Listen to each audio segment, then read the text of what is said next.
be easy to work with.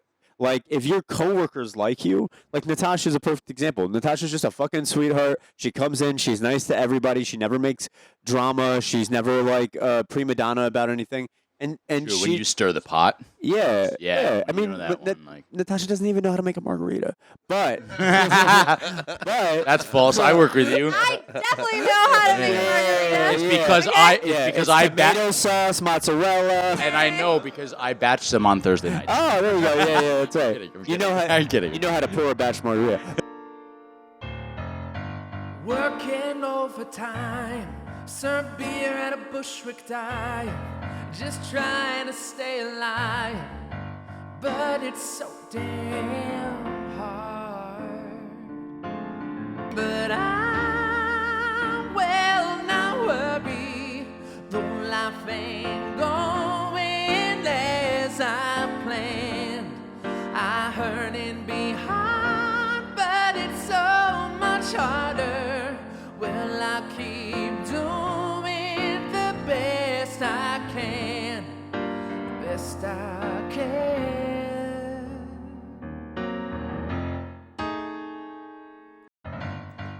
Welcome in and welcome under. Welcome back to Under the Apron, the podcast that asks one very important question: what do your fingers smell like? And today we're doing a roundtable discussion. So we have 3 people on the podcast. 2 of whom have already been on it. Natasha, my lovely girlfriend, has been on and on the roundtable. Schuyler just debuted, and making his first appearance on the podcast is everybody's favorite skinhead, Steve Malcolm. Welcome, guys. Thank you for being here. Hi. Hello. Hello. We're coming in a little bit weird because it took me a while to set all this up. This is the first time that we have our own equipment, so that's an exciting thing. Thank you, Grandma, for your inheritance. That helped me, and I love you from up above. Today we are going to do basically what we usually do. We're going to tell a story. If we have any, we're going to play a game of 2 truths and a lie that involves drinking and potentially smacking each other. And then we're going to do some topics, and then we're going to get the fuck out of here. And also, making his camera debut is our dog, Cowboy, who may ruin the entire set. Woo, Cowboy! Yay, Cowboy! Cowboy! Yay! Hey, buddy. How's everybody feeling? Great. Yeah? Good. Good. Steve's about to go to the U.S. Open Finals. We went on Friday. That was fun. I saw Jimmy Butler. That was cool. Nice. Yeah, that's it. Not Jimmy Buffett? Not Jimmy Buffett. Didn't he just die? Yeah, R.I.P. Yeah. He was in the sky. Yeah. Yeah, take a seat. Take a seat. This is gonna go so well. So part of the reason that we're all a little stunted is because everybody was trying to think of 2 truths and a lie before we got on. But what we're gonna do is we're gonna go around just so we can people can get to know us a little better. Everybody's gonna do 2 truths and a lie. If 2 people guess the truth, then you have to fill your glass up with a beer and chug the whole thing. If only one person or less guesses it, then the people who got it wrong have to chug it. You also, if you don't want to chug, you can say, "I want to get slapped," and we have a tortilla, and you'll get slapped in the face with a tortilla. So who wants to go first? Can I have both? Yeah. Oh, yeah, Okay, for good. sure. I would love Yeah. both. I know you paid good money for that. Yeah. Okay, so first, I'll yeah, go all right, Schuyler. I got mine. All right. So, I once served Larry David. I took my wife to a ladyboy show in Thailand on our honeymoon. And the third is, oh man, I just fucking had it. Oh man, wait, what was it? Oh, I went to I've been to Brazil to a Brazilian wedding. Okay. Say the first one again. The first one was I once served Larry David. Okay. The third one's a lie. I'm gonna say the second one's a lie.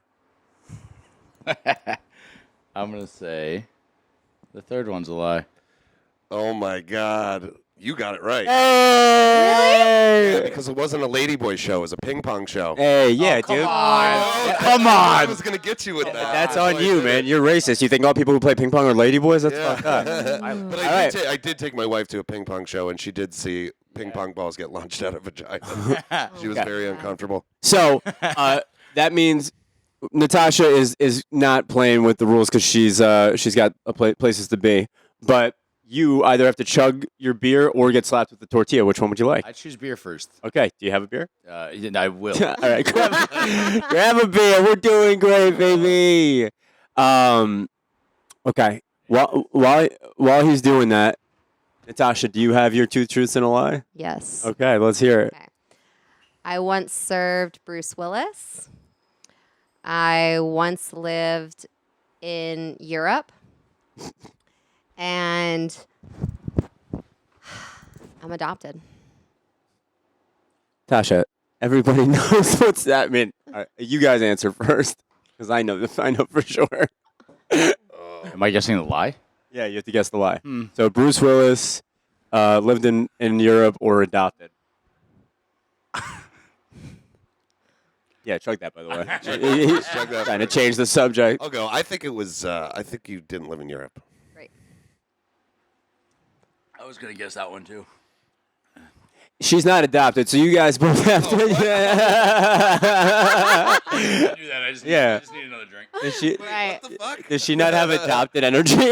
No, she doesn't. But I just, you know what? And she just pointed out her mom, who looks just like her in the Yeah. portrait. She really put for, and she like strained on it. She's like, oh, that's right, I'm adopted. And I'm adopted. You never know, huh, cowboy? Okay, Stevie, you're up.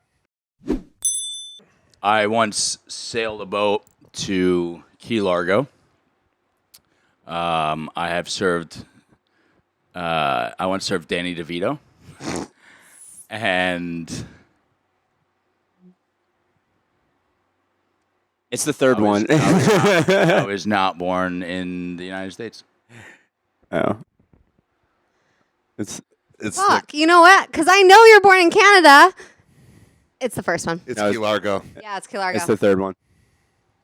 Yeah. Yeah. All right. Well, I try to get you. I know because tried you to went get- Key West. I went to Key and West. I knew that. Yeah. So they both got it? No. No, I went to Key West. That was the lie. Oh, gotcha, I sailed a gotcha. boat to Key West. Gotcha. Okay, so the first one was, so you guys both got it right. Canadian. Well, I got it right. You I got know, it but wrong. didn't you live in Connecticut? Anyway, I got it wrong, so I will chug, but that means you also have to chug because 2 people got your... Fuck me. Yeah. Get him drunk. Welcome to Hanging Out with Steve. He's drunk as soon as we start hanging out. Can you grab me one I need too, another. Steven? Yeah, grab another beer. Okay, so that was fun. We are going to move on to story time, if anybody's got anything. And Tash, we don't have to talk about it, but when Schuyler was on his episode recently, we had just talked about the fact that Easy Lover had just been robbed. And the next day, this beautiful woman was bartending at the Charleston, and the same person came behind the bar. Do you feel like talking about it? Do you not want to talk about it? Yeah, but this was going to be my topic. Okay. I was going to say, are we moving on to topics? No, we're not moving on to topics. Okay. Then. But we can figure that out as we go. But I mean, if we're telling stories, I think that's pretty relevant. Yeah, it was kind of crazy. Happened last Monday. This guy came in, asked for water, and I was like, "Oh, there's a water station right there." And then he was like, "Oh, I'm gonna wait to grab a drink with my girlfriend." He wasn't, she wasn't there. And then I was like serving this like European couple because we just opened at 3:00 in the afternoon, and he went to the back, which I thought he was going to the men's restroom, but then he made a left, and I was like, is he about to go downstairs into the basement? And so I was kind of just like watching, but then like the couple came up and asked something, and as soon as like they turned around, he was just behind the bar with a gun, Yeah. just like next to me. It was crazy. And Yeah. I was like, oh shit. And then I was like, take whatever. And then he just grabbed the credit cards that people had left over the weekend. Like there was literally no cards out because I hadn't started any tabs yet. And the couple just paid with cash. So I was like, okay. And then he didn't ask for cash. He just told me to get down and be quiet and like ran out the door. Crazy. Didn't even take the cash. There's that because you have that cash register there, right? Yeah. He did the same thing at Easy. It turns out I had mentioned that I thought that he had stolen the cash, but he every place he hit the Charleston, he hit Easy, he hit Alligator, he hit Metropolitan, all bars that we've either worked for or are like a part of the same company. Yeah, I just got a text today from my boss saying that this was happening. So it's still happening. Yeah, and it's the same guy, and everybody the cops know who it is too. I had texts from people in the neighborhood, bartending everywhere else in this neighborhood, and they're like, "Hey, did you hear? Like, I just heard what happened with all these bars. Like, it's good. I think it's good that that people are at least letting everybody else know that in our industry that it's like, hey, They're talking this about is it. going on. Like, just so everybody's aware. Like, Yeah. you know, and they're starting to have, like, even you were saying, right, that you had security open up. Yeah, with you, so they right? got security now for daytime like- bartenders, which like, Oh, wow. because I was just alone, you Yeah. know. Yeah. Not that I'm gonna do anything because Sure. freaking don't care. Take it all. Right. Like, Yeah. just don't kill me. Yeah. A couple pizzas while you're at it. Yeah, Yeah, right. yeah, yeah. Oh, Pick I yourself. think it's also like just to say like it's kind of it seems a little peculiar that like to rob a bar at the open. I think it's so weird. It's honestly like the worst planning ever. You know? There's, I mean, I think there's I no think money. he did it there's- because there's no security There's there. no security there. Yeah, Sure, yeah. But then to take credit cards that have been left there for months. everyone knows to like put your shit on freeze, like Right? if you lost it or don't just know. like whatever. Yeah, no, I agree. It makes very little sense to me. And the guy is an idiot. Like the cops know exactly who he is, but apparently he's not an idiot because he's still getting away with it. I don't know. They can't Right. find him. Or the cops are just more idiots. Yeah, Yeah. Yeah. It's idiots versus idiots. Love that game. Yeah. But Tash, I mean, I know it's been a rough couple days. Are you feeling all right with all this stuff? Yeah. Was it scary? Okay. You know, I think I was like in shock when it happened, and I was like really, like at first I was like, oh my god, and then I started just like drinking wine like right after because I was like, well, gotta wait for this cop, gotta wait for this detective. I was getting like pretty like. Dude, by the time we left, she was like fucking wasted. Which, I mean, kudos. When you get a gun pulled on you, you're welcome to drink all day. But it was hilarious. Like there were detectives coming in and like over a while. I know Natasha very well, and I just like heard her voice getting a little drunker and a little drunker. She's like, "Yeah, he was there. It was scary." Yeah, and then like it didn't really hit me until like that night when I got home, and I was like, oh shit, that was kind of crazy what happened, you know? Yeah. Yeah, I told Natasha, and I think I mentioned it on the podcast before, but like I had a gun pulled on me a long time ago, and it took me like 2 weeks for my body to. So I had like PTSD, like full on. Like I would just kind of seize up, and it's scary, man. Fuck you if you're out there and you're listening to this podcast. Yeah, fuck you. You can go fuck yourself. For I mean, listen. All right. Welcome, Alexa? Yeah, welcome. Yeah. Well, our new guest, Alexa, does not respond to "fuck you." You just told us a story too.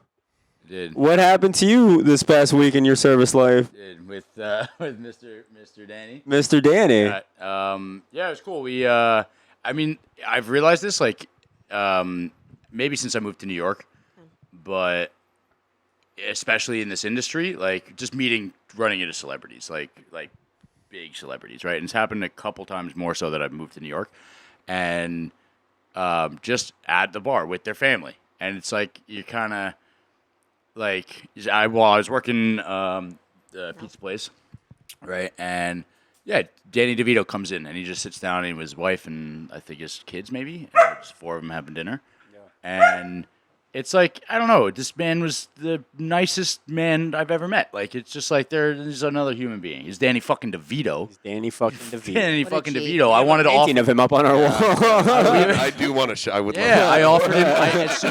It is so funny. He showed up and I offered him, the rum ham special. Yeah. Because Did he ask for rum ham? Yeah. Yeah. I don't get it. It's a Always Sunny reference. Oh yeah, I love that meth episode. It's like, that's a Jersey Shore, yeah. Yeah. Yeah. Goddamn right it is. Goddamn but right. no, it was cool. I mean, like, just kind of, it's like you realize like these people are. You run into them often enough. I know it's Schuyler, like you working in LA, like What Jamie Lee? You meet Jamie Lee? I saw Jamie Lee Curtis on Halloween. Nice. That was awesome. Why? She just came into my restaurant on Halloween, and I was like, oh my god, am I about to get fucking murdered? What's going on here? Set up? That's Oh, like shit. that's like I think you wrote that movie. Is you as a horror screenwriter meeting Jamie Lee on Halloween, and then she murders you. When I met Larry David, that one was really funny because he pulled me over and he was like, hey, what table number is this? And I was like, oh, it's 43, Larry. He said, oh, okay, cool. And then I just wrote the Curb Your Enthusiasm line, where it's like he comes in and like Ted Danson's sitting at the table and he's like, oh, is this your table? You like this table? Tell me what number it is. I know what number it is. If you don't know what number it is, then it's not really your table. Oh my God. That's awesome, man. Yeah. Yeah, we have a painting of Danny DeVito up here. Also, speaking of Jamie Lee Curtis, we just watched True Lies. She had never seen it before until last night. Good, right? Oh my God. How hot is she in that one Dude, scene? her body is banging. Yeah, it's insane. I was like, yo, I Googled how old she was when she made that movie, 34. Yeah, And I was like, good. yo, she's got it going on. dude. Also, but even 34 in 90s, like she looks like she's 50 by like today's. I know. You know, isn't that Short weird? hair. What the fuck is it? Short hair? Short hair. Yeah, or like they just wear different She shit doesn't look 50 years old. compared to like a 30-year-old now. Oh, in yeah. in that movie, like neck up, neck down, she looks like a 20-year-old. Yeah. 22, 23. And that's how you get ahead in this business. Yeah. She was so hot. Yeah. Yeah. Great fucking movie. You play a mom, but also look good. Nick. Yeah, listen, it's the 90s. You're going to have to take your clothes off at some point. Okay. Anybody else, Schuyler, you got a story for us or no? Story. I got kicked out of Union Pool once for peeing in a bus tub there.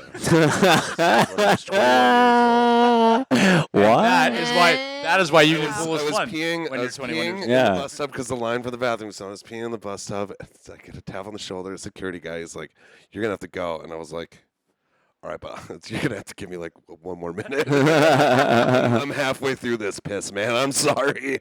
I don't know. You want me to pee on you or on my leg? I think the bus tub is probably the best." Dude, you've been on this podcast 1.25 times so far, and you've already told 2 separate stories of peeing in public and having men touch you at the same time. You might have a problem. Dude, by the way, that reminded me of the story that you told, reminded me of, I think, maybe the funniest thing I've ever seen in my life. I'm just going to tell this story really quickly. Speaking of being 22 years old and an idiot, I also was that at one point, and I'm hanging out with my homie, and we're wasted, and we leave a bar on the Upper East Side, and I have half my beer, and I'm just walking across the street. I'm like, I don't give a fuck. We're in like on 82nd Street and 2nd Avenue. Nobody cares up there, except that a cop followed us. We walked into this bagel spot. I still have my beer. They come in, and they start writing me a citation for drinking in public. My friend, Dave Zizell, shout out Dave Zizell, one of the craziest people I've ever met in my life, starts laughing his ass off as these cops are writing me a citation. And I'm getting mad at him. I'm like, shut up, Dave. And he's laughing louder and louder to the point that it's like has to leave the bagel place because he's like afraid that the cops are going to get pissed off at him. So he leaves. These guys keep writing me a citation. When they're done, I go out to find him. And he's not on the block. I'm like, where the fuck did he go? And I'm hearing laughing. So I walk around the corner, okay? Same fucking block where I just got cops giving me a citation for having a beer. My friend Dave Zizell at 10 p.m. on 82nd Street is pants around his ankle, taking a shit, laughing hysterically. There's like people just walking past him, and he's like, just shitting on the street. And I was like, what the fuck? What are you doing? And he said what happened was he was laughing so hard about me getting the citation that he had to pee. And so he ran out to pee, but then he was still laughing so much that as he pulled his pants down to pee, he had to shit, and he like couldn't control it, so he just started shitting. But that made him laugh even harder. So by the time I got to him, he just looked like a literal insane person, just like laughing and shitting himself on the fucking street, dude. You know what's funny though is like my buddy has told me a story about it's nearly the same thing. In this city, man, you can take a shit on the sidewalk, Yeah. and people will walk around you like you're a rock in a river. They're just moving. Yeah. They don't think twice. They're like, Dude. that's okay. That happened again. I saw that yesterday. You know what I mean? Like, Oh yeah, you know. I love that. conservatives like to think that New York liberals don't care about freedom. We care about freedom. We can shit in the streets here, and people will just walk right past you. You can smoke some crack out here, bro. Yeah. I did right before the show. Yeah, you both. Okay, well, let's move along to topic roulette. Does anybody have a topic that they want to start us off with? Do we stole Natasha's topic? Yeah. Do you feel safe behind the bar? Is it what? That's a good. I mean, it's gonna we be. can jump into Yeah, that. we can still go with that. I like Do you feel safe behind the bar? Actually, something good to talk about. I have never even thought twice about not being safe behind the bar until last Monday. Really? Yeah. Thought about it. Yeah. Now, Same. question: does that come from working in a busy bar, when you're surrounded by your friends that are at the bar, or your No, just maybe your like- boyfriend that's at the bar, or working with other people? You know what I mean? Which is very different than when what happened is you were by yourself. You know what I mean? Like, Yeah, but I normally wouldn't have even thought about it. It's like Right. a very chill day, shift. Yeah. Like by yourself is no big deal. Like, I don't know. yeah. Never thought about it before. Yeah. And it's also like, I mean, it's wildly different from my perspective of my safety behind the bar than yours. Yeah. Yeah. You know, like, But I mean, at the same time, if you in this particular case, you would have felt the same way. Yeah. I in mean, this particular case, it could have been it anyone. happened No, to. totally. Saying 9 times out of 10, Sure. women, I'm sure women bartenders that I work with, whether I'm there or not, like they feel unsafe much more often than I do. Yeah. Yeah. Simply because of fucking disgusting human beings Yeah. I mean, it's everywhere. What It's was not just that in guy bars. saying he wanted to smell my hair last Yeah. week when we were I walked into work and this to guy's God. standing at the bar, right, sitting at the bar, and he goes, and I just had clocked in, and we work together Friday nights, right? And I just came in, I clocked in, and the first thing I hear is, "Can I smell your hair?" And I turn around, I was like, "What the fuck did you just say?" Yeah. And his buddy even looked at him, and he goes, "What makes you think that's okay to say to Good. somebody?" Well, I'm glad you got called out. Insane. You know, like, Insane. I mean, yeah. And then I started fucking with him for the rest. yeah. Of the night. Yeah. Like, yeah. You want to smell my hair too? Yeah. Like, Oh no, nobody wants to smell that. But yeah, I mean, as far as feeling, safe behind the bar, I've never had to deal with what you had to deal with in that particular case, and I'm sorry that you did, because that's just you don't feel safe after that. And kudos to Natasha, who went back to work on Thursday, fought through her the fear of it, and worked a shift, and thank you to the Charleston for making day security. But I've never necessarily felt particularly unsafe behind the bar, but at the same time, like, we live in a neighborhood, Alligator Lounge, like, especially working day shifts, a Saturday or Sunday day, like, weirdos come in a lot, and there was no security. I always had this thought, like, I had like a little bit of a plan of what do you do if something goes down, and I'm sure that plan goes right out the fucking window if something actually goes down.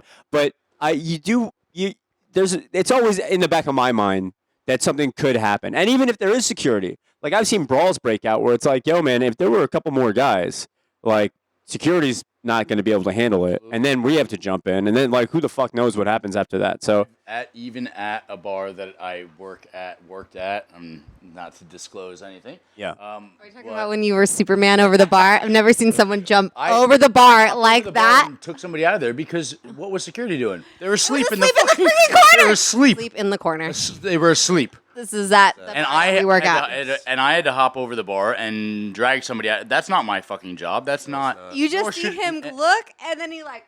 I look over and I over go, the "Where's bar? okay? It's my turn now." Because if not, I'm working with 2 other people that aren't. Whatever. It's like, Yeah. And even if that wasn't the case, if homeboy wasn't asleep, like you said, if there's 3 other people in that situation, Yeah. you know what I mean? No, for sure. And to answer your question of do you feel safe behind the bar, the answer is pretty much. But sort of like anything else that goes along with living in New York City, I pretty much feel safe walking down the street. Yeah. But there's always a little part of like, hey, man, this is a city. Anything could fucking happen at any moment.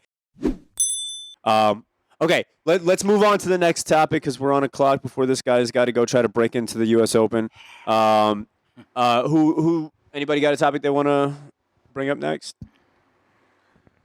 Yeah, I could do a topic. My topic is, do you guys? I assume you guys all have smoked marijuana before, yeah? What? Me?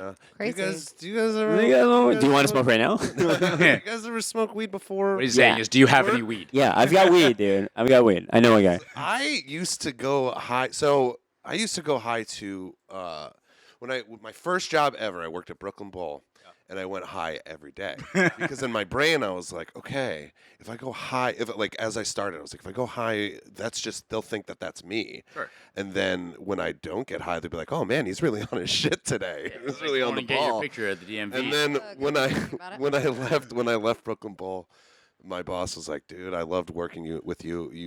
If anywhere I worked, you have a job.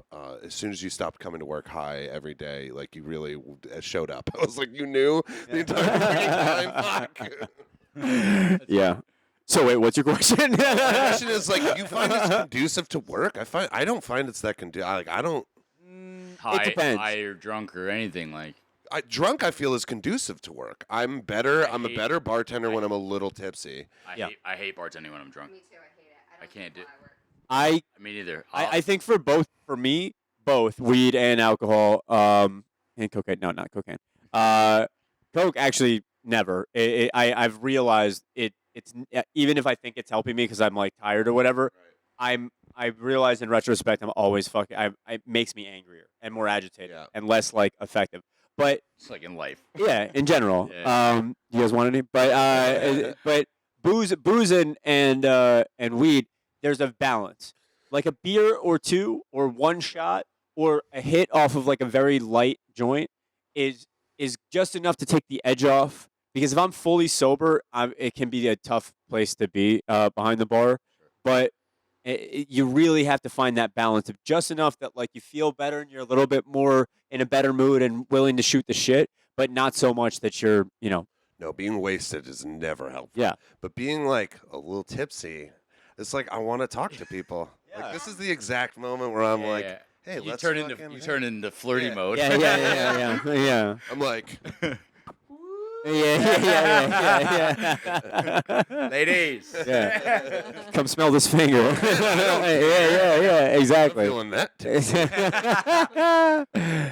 Yeah, it's true. It makes I actually realize that about myself with weed too. If I come in just enough with the right high, I'm so much friendlier to everybody. Yeah. Isn't that fucking weird that can happen? That your person, like, because you would think you'd, at this point, we're all, 20, that, like, you would be able to tap into that good personality and that good energy, but I can't, like, I need something sometimes. I need something to be social. Which Yeah. is, Performance enhancing. it's honestly, I mean, like that. There's a weird. I guess this will kind of segue into my topic that I was thinking about. Right? And I've heard you say this on this podcast before. We all talk about this in this industry. Is the detriment of how acceptable it is to work and drink and smoke and do this and become an addict of any sort, or show that like your tendencies of addiction to any, you know what I mean? Whether it's fucking cigarettes or like, can you stay on that ledge of a couple beers just while you're working? But it's like in this industry that I can't tell you how many fucking people in this industry that I know that are just like me, borderline, trying to work off, not substance abuse, but like, you know what I mean? That idea that like, Are you borderline? Let's keep it. Well, I borderline. feel like you 'cause broke into the other. borderline. You're yeah. Back this side now. Yeah, you're like, illegal. yeah. And that we went into that. I have one. Yeah, let's go ahead. Okay. Yeah. How often do you guys see someone sneaking in their own alcohol to your bar? Almost every shift. Every shift? Okay. It depends what bar you work at. Okay. So like if a bar versus like a restaurant setting versus like a club setting, right? Is I think very different. But honestly, all the fucking time. All the time. Whether I say something or not is one thing. Because it's like, I don't really care if it's that one dude in the corner who doesn't seem like he has a lot of money. Or if it's a fucking crackhead that's sipping out of a Duber bottle. You know what I mean? Like a brown bag. Yeah, in a brown bag. It's like, all right, pal, like, just go away. I Yeah. had to guess. Girls used to bring like a thing of fucking White Claws and sit That too, outside. I would call them out Oh, every time. me I'm too. like, you fucking kidding me? Yeah. Yeah. Insane. What? I got it from here. We don't have White Claws, Yeah. man. Like, look at the menu. You for guys don't have CDs. White Claws at Radagast? I feel like that's like Oh, the, I know. Isn't that funny? the people for fucking White Claws. That's why we don't have them. Oh, smart. Yeah. we don't have White Claws, but we do have a German sausage. Yeah. Yeah, I used to. I mean, that sort of falls into the same category as like Radagast and the 22-year-old idiots. We all were young enough and broke enough that we tried to sneak booze into places. I was doing that all the fucking time until I was like, what, 35. 2 years ago? Yeah. No, but like through my 20s, it just becomes a part of the thing because New York City is expensive and all that shit. But then on the other end, when you're watching it, you're like, what the fuck? What are you doing? I once got kicked out of Alligator Lounge before I started working there for sneaking in a Four Loko. They were like, you got to get the fuck out of here. That was Monday, and then they hired you Yeah, I was Wednesday. like, what? I bought it here. They're like, we don't have Four Loko. When was this? Was this like before the Four Locos changed their? Yeah. No. Very You different. remember those Four Locos? Never touched Yo, that Four Loko. man. That Four Loko, Those Four Locos. rocket fuel, and oh man, that shit would put you on another planet. I drink One. 2 of them and be set for the night. Oh, dude. I wouldn't two. buy. I wouldn't You go done to the with one. bar and I wouldn't buy anything. I'd be Yo. like, oh, I'm fucking. I'm good. Great. I did an 8 ball of cocaine and, Right. and had 16 Red Bulls. Yeah, exactly. That's how I feel right now. Yeah. Your heart's just beating. Yeah, so fast. yeah. Like, am I Off gonna of die a today? fucking drink in a tall boy. One. Just flirting And with just- girls. Like, do you like music? I like music. Music's great, right? What drugs is this guy on? No, he had 1 Four Loko. Yeah. For $7.99 at the gas station. Yeah. We used to start our night. We would like it became at first it was like almost every night, and then it became like more of a novelty. But start the night by drinking a full Four Loko, and then I'm batting 1,000% that every time we did that, it was a great night. And that's really shitty. But if you're listening out there and you haven't been having fun recently, buy a Four Loko and chug it at the beginning of your night. I'll pay for your Four Loko if it turns out that your night wasn't fun, because I can pretty much guarantee that it's going to be. Yeah. He's looking for a Four Loco sponsor. Yeah, You hear that, that's Four right. Loco? Four Loko. It won't kill you anymore Yeah. now that they took all the caffeine out of Should it. we should we do a fake ad for Four Loko? The Apron, sponsored by Four Loco. Yeah, that's Hey, do you want to wind up in another state without your clothes? Four Loko. Listen to our podcast. Okay, moving right along. No, I didn't get to tell you what happened. Oh. That's why I brought this subject. Oh, all right, Wow. sweet. So I was Story time. bartending at the venue in Chelsea and the music venue, and they it was like some like I don't know show of like it was like people in their 40s plus or whatever, right? And these 5 dudes brought a baby stroller in, and security just thought it was a baby, you know? And they had it like down with these 5 dudes, and these dudes just were like, bringing my baby to the show. And they had like 6 bottles of vodka in the baby stroller. They made it through almost the entire show without getting caught. Holy and they just shit. kept They bringing deserve it out this. and drinking, They and then deserve they it. finally got caught. So now it's a policy: check baby strollers. Oh my God, that Like, is so what? funny. Sleeping. No, we're going to have to wake him up.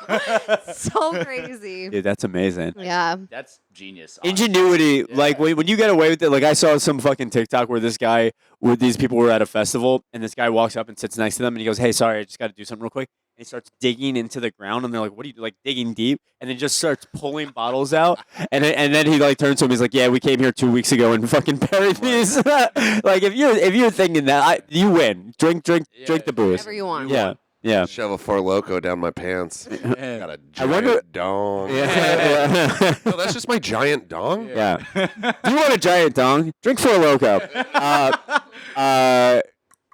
I wonder if they actually had a baby, or they bought the baby stroller specifically to try to get away. No, you know what? I don't know how far it went. Yeah, But we don't know how deep it goes. They had to. Someone had to have had a baby. right? I don't Dude, think you- no, I don't think You know how anybody- I don't know. expensive Strollers are. Strollers are so expensive. You know how expensive. cheap. You know how expensive vodka Bull in sodas are. Chelsea. They're about Fucking the music same venue. price. Yeah, At a, yeah, at a yeah. music Yeah. venue. They Yes. get around to Alright, 4 never vodka mind. sodas. Yeah, I will yeah. give you my baby stroller. If you buy That In stroller just compensation. paid for itself. Yeah. 2 rounds of Brooklyn Steel could pay for your baby's college tuition. All right, so moving right along. My topic is dive bars versus working at other establishments. Good question. And the reason I bring that up is I've only pretty much exclusively been working at dive bars for the past 10 years. Before that, it was non-dive places. But dude, it's the pros and cons are like the pros are huge and the cons are huge. Like the place that I work now has not had air conditioning the entire summer. The entire summer. It's hotter inside than it is outside. The fridge it is busted. The low boy with the beers broke because of how hot it is in there. So for the entire summer, all the beers are hot. So it's a hot bar, hot beer. We don't even have glasses. We're giving plastic cups. Like Yummy. it's a fucking shit show. Like nothing works. But at the Sounds same, fun. I Nathan like this. Fielder went. but yeah, but Nathan Fielder went there. And but at the same time, like you can wear whatever the fuck you want to wear. You can play whatever music you want to play. You can have a couple drinks as long as you can do your job. Like there's so much freedom that goes along with it. But it's just like you just wish there was a little bit more oversight or like somebody who was just being responsible. And it just seems like it's either one way or the other. I think I still prefer it that way, but it does get on my fucking nerves sometimes. I'm like, come on, guys, it's still a business. In Like, this what are we doing? industry, I think we've understood that there is so much fucking gray area. There's you're either this or you're that, and in between is like you're never gonna have. You work these dive bars, right? And like you're saying, like the freedom that goes along with that versus how I hated doing the proper like white tablecloth dinner service.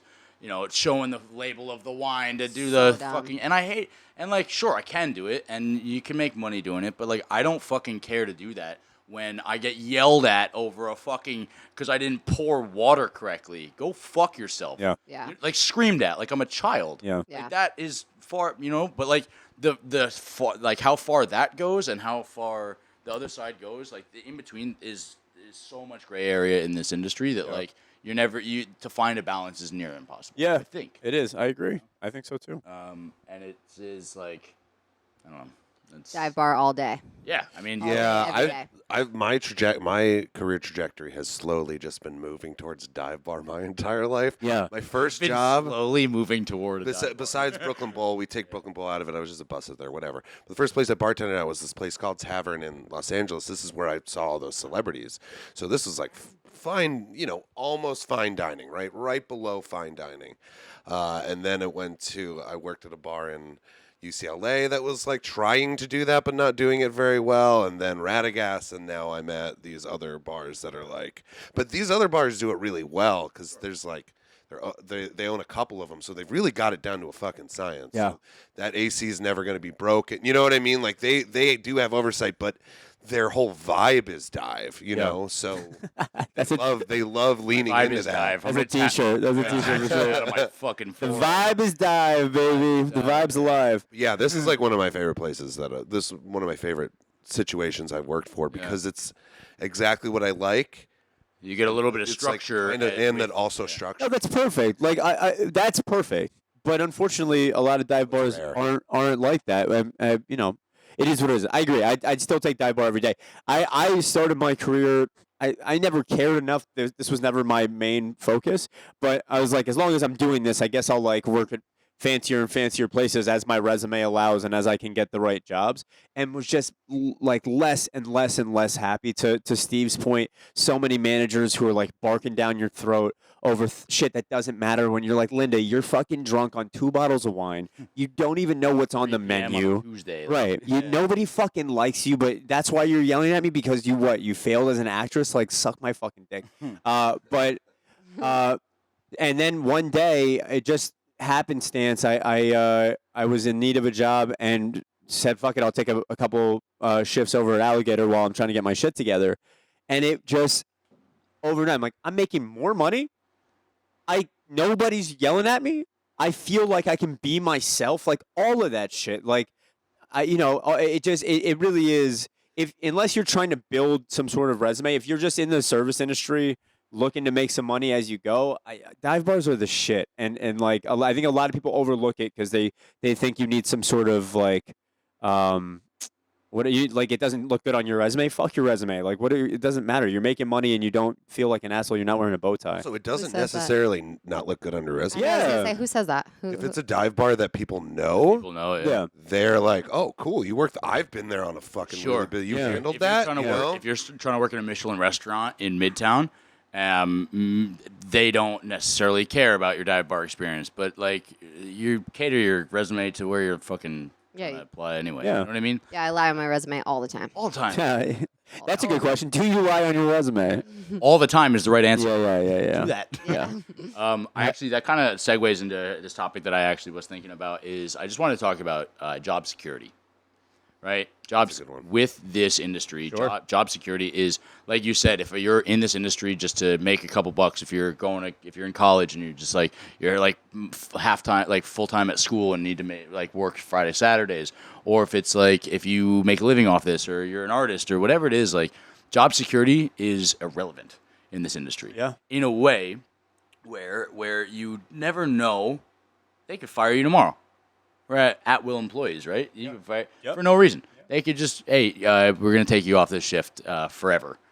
And you find that out tomorrow. And, like, that sucks. But there's also the opportunity to walk down the block and get a job at that bar that seems to be a little bit busier and start tomorrow.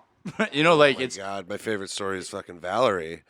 When she got fired from Radagast, she got a job at the Levee right across the street. Across the street. Amazing. Started like a week later and didn't tell anybody. And then we all went there after work to go get drinks. And we were like, the fuck? That's fun. Step in that place another day. She didn't go to Radagast ever again. Yeah. She was Across the street, watching out. just watching. I love it. Ooh, and who's it's like, working today? Ooh, it's there's like the boys. there is no job security. No. There isn't. Like, I don't know. I think about that a lot. Yeah.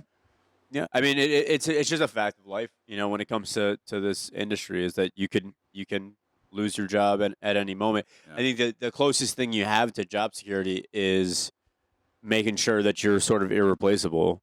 You know, the more it does sort of, it is a meritocracy a little bit in that sense, that if you prove yourself to be worthy and sort of indispensable and reliable or just really good at some aspect of the job, most of the time you're going to keep that job. You're the only one that cleans the fucking air conditioning fans. You're Right. the only one that cleans the fucking air conditioning fans. You know what I mean? Yeah. Yeah. Yeah. Yeah. And it's funny that as something as little as minuscule, like minute as that, is like, that's what keeps your Bosses fucking don't want to do job. that. You take something know? away from the bosses, True. they're not going to want to fire you. True. Yeah. And you stay personable. I mean, that's really Sure. important. But like I said before, is like, we all know when I say you have it or you don't. We all know what that means. Like, that's, you see it in 2 weeks of, 2 hours of somebody new coming on shift with you, and you're like, oh, this I like this. Yeah. I like this dude. I like this chick. Yep. Like, they have it going on. Like, Yep. I don't, my Or job is nope. easier, or Nope. my job is so much harder with this fucking idiot behind here. Go home. I will do the job. Yeah, we love you, Straight up. Dula. One or the other. Love Like, you who? Dula. Aw. oh, no. No, I love Dula. But it's like, yeah, it's you have it or you don't, right? So it's like, if you have it, then I don't know. Yeah, I It's mean, not that hard to keep that. I also think another aspect of that makes I've seen it happen a couple of times recently, is just with the making it easier on your manager and your owner. Also, just be not only a friendly face for the customers, but be easy to work with. Like, if your coworkers like you, like Natasha's a perfect example. Natasha's just a fucking sweetheart. She comes in, she's nice to everybody. She never makes drama. She's never like a prima donna about anything. And True, she, when you stir the pot. yeah. Yeah, I you mean, know that but one, like- Natasha doesn't even know how to make a margarita. But That's false. I work with you. I definitely know how to make a margarita. It's because I tomato sauce, mozzarella, and I know because I batched them on Thursday night. Oh, there you go. Yeah, that's right. kidding, I'm You know kidding. how I'm kidding. You know how to pour a batch margarita. But The if- best I've ever seen. if you're kidding. good to your, like, I don't do it for this reason. I don't do it for job security. But like, I've just, and I would assume, I think we're all cut from the same cloth. It's a pretty simple thing. You want to be treated the way that you treat people the way you want to be treated. I always try to go out of my way to be nice to my coworkers, to like, if they're going through something, reach a hand out if they need something, etc. And I think that goes a long way to, if ever there's a time where they're like, well, you know, how do we feel about Steve? Everybody's been like, I fucking love Steve. Like, yeah, he didn't show up for work, but like, he's a good dude. I'm sure he had a reason. You know what I mean? But if you didn't show up for work and you're a fucking dickhead on top of it, you're gone. Yeah. True. Yeah, it's like you said, man. Like, if you stir the pot, like in this, like, and in the wrong way, Radagast is a good example of this. And if you fight back or push back on management, or you, whatever, just a little bit, you're out. You're done. I hate it. You're done. No, without question. And they'll find a reason because you didn't clean the air conditioner one day that you've never done before, but because you didn't, you're out. Yeah. Which is ridiculous. Cowboy. You Don't know? wake him up. He's finally asleep. He was pulling on the courts. Yeah. I've been shitting on Radagast a lot. Yeah. No, we said a lot of good things. Yeah, we love you, Radigas. We do. Generally, you're a great place. Oh, you know what? Everyone And should I'd listen. love to actually say this is the best part for me in this industry. As much as we've been shitting on Radagast, I met my family there. I was in your wedding because I met you there. I met my best friends in this fucking city there that I spend almost every day with now, and I haven't worked there in 2 years. I met the best people of my fucking life at this place because we went to war together. It was so busy and crazy and stupid and but when you're in the shit with somebody, it's like you're in the weeds with somebody is like for that long and like that kind of I don't know, I met my family there. And that's The only reason we're really on this podcast is because of one person who worked there with us too, right? Sure. I mean, it Yeah. wasn't without Emily True. Ball. yeah. Yeah. Shout out Emily Ball. Yeah. Shout out Emily Ball. All right, guys. So we're going to move on now to the end of the podcast. This has been fun and lovely and wonderful. Lovely. Cowboy finally fell asleep. Lovely. Lovely.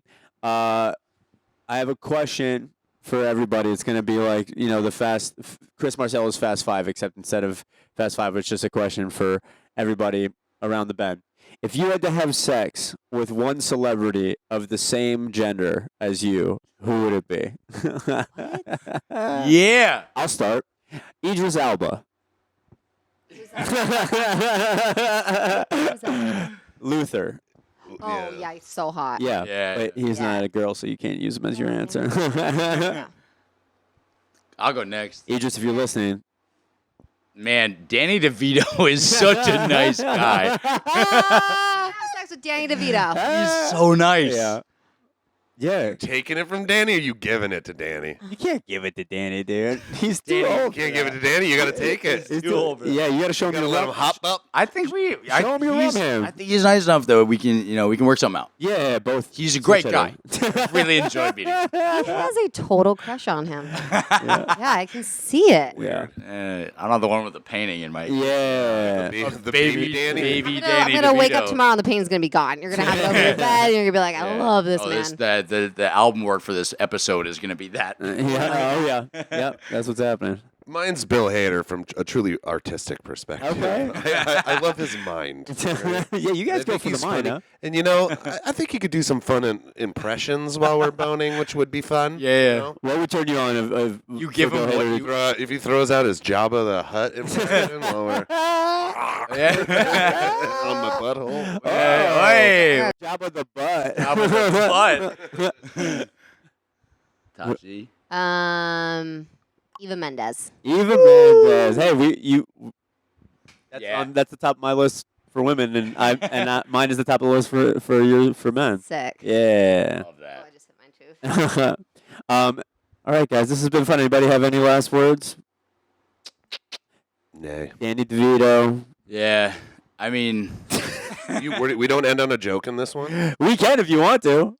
what's Do you got a joke? I got one. And You got one? It's fairly quick. All right, guy goes into the woods. He finds a magic lamp. He rubs it. Genie pops out. He says, "You got 2 wishes." Guy goes, 2 wishes? I thought he had 3. He says, "Check your pants." Yeah, I've been doing this a long time. Beautiful. Wait, hold up. I got one for you now that you. Yeah, there we go. There we go. This is a joke. I can't remember who. I got a joke too. Oh shit! I actually think I'm stealing this from a podcast, but who gives a I stole mine from I know. I heard that podcast. So a guy goes into the to a doctor's office and he's got a speech impediment. And he goes, "Doc, I don't know what's going on. I just can't speak." So the doctor does a full workup and he goes, "The problem is that you have such a big penis that all the blood that should be going to your brain so that you can speak properly is going to your penis. It's like the only way that we can rectify it is to take a pretty significant amount of your penis off, and then you'll be able to speak." And he goes, cut it off. So he does it. The guy goes on with his life. He can speak. He's, the surgery works. He shows back up to the doctor and he says, "Doc, I don't care if I can speak or not. I miss my dick. Like the ladies miss it. Like I need it back." And the doc goes, "Go, fuck yourself." Oh my god. All right. Well, on that note, everybody, we love you. Thanks, guys. Steve, this was awesome to have you on for the first time. Yeah. Schuyler, thanks for doing it again. Natasha, I'll see you tonight. Bye. We love you. Bye. Bye.